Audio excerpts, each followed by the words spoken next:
La question se pose d'autant plus que l'organisateur des attentats de Paris, un certain Ali Touchent, est un personnage bien étrange. Depuis le début des années 90, ce lieutenant de Zitouni recrute des jeunes dans les banlieues françaises et les pousse à commettre des attentats au nom du GIA.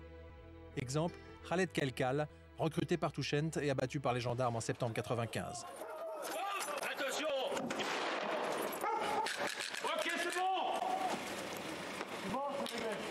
Attends, bouge-toi. Quand ils ne se font pas tuer par balle, les jeunes recrutés par Touchent sont tous interpellés.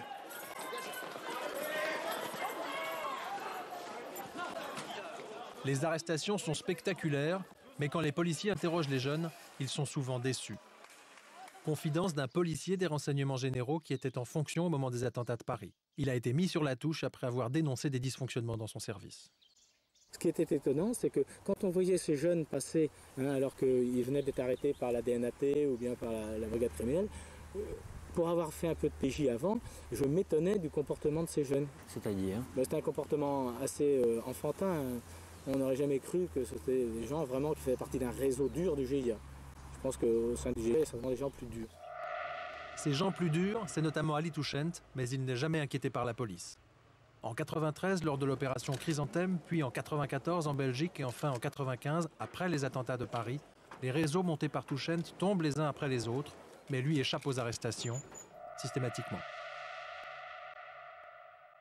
Quelqu'un qui, une fois, deux fois, trois fois, parvient à passer au travers des mailles du filet, soit il est extrêmement habile, soit il est prévenu avant. Et il est prévenu avant par des gens qui savent qu'il y a des interpellations qui vont avoir lieu, qu'il y a des opérations de police et des opérations de justice qui sont montées. Et pour réussir à échapper trois fois, il faut peut-être être prévenu avant.